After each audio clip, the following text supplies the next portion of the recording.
Thank you, Matt. New at 10 tonight. Imagine getting arrested knowing police think you're someone else, but don't believe you when you tell them you've got the wrong man. Well, that's what one Tucson man says happened to him, and now he's demanding answers. Our chief investigative reporter, Chris Nylander, looks for answers in tonight's News 4 Tucson investigation.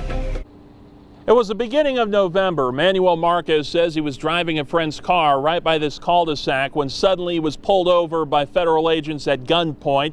He says what was clearly a misunderstanding led to him spending more than a day behind bars. He said, put your hands up, and all of a sudden I got these 12 or not, if not more, handguns and rifles into my face. Manuel Marquez says what started as a simple drive November 8th ended with him behind bars. He said ATF agents pulled him over at gunpoint. Started asking me, are you Eduardo, and then put your hands behind your back, put your hands behind your back. You're being detained. Manuel isn't Eduardo. He says he asked for an attorney, but the questions continued. Then he says the agents called Tucson police to take over. And they started saying the same thing.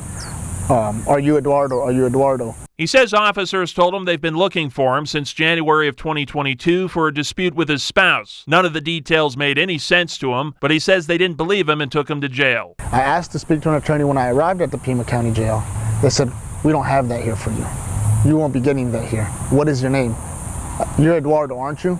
I said, that's not my name. That's not who I am.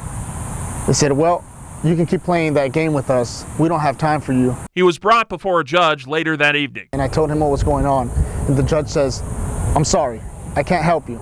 I wish you the best of luck on your next court date. He says he wasn't allowed a phone call and was kept in solitary confinement. Meanwhile, his family filed a missing persons report with the sheriff's department, which ran a check to see if he was in jail. The detective in charge assured my family that I was not in the Pima County Jail. Do you think that's because they booked you under a different name? I could have been there for 10 years.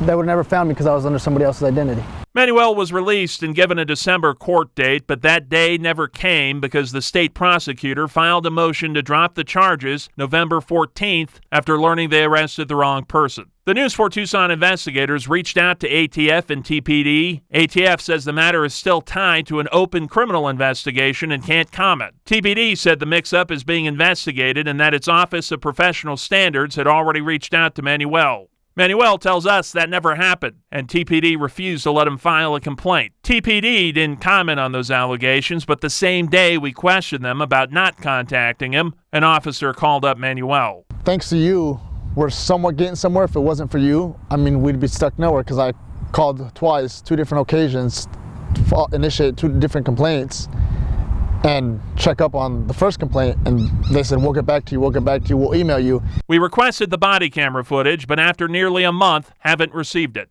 After completing its investigation into Marquez's complaint, TPD told us, quote, Mr. Marquez refused to identify himself to Tucson police officers or any outside agencies, which resulted in him being charged with refusing to provide his truthful name when lawfully detained. Mr. Marquez was given ample time to identify to law enforcement and was even advised it was illegal for him to not identify himself. Our Office of Professional Standards did look into the matter and conducted an internal investigation. The investigators have closed the case. As for the real Eduardo Romo, he was arrested in April. For Manuel, he just wants to make sure this never happens to anyone else. We could have handled this matter otherwise if they would have been polite, if they would have just been calm.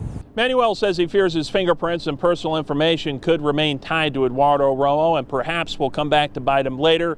He's considering legal action and looking at those options. If you have a story you'd like us to investigate, email us at investigators@KVOA.com or call our tip line at 520-955-4444. Investigating for you, Chris Nylander, News 4 Tucson.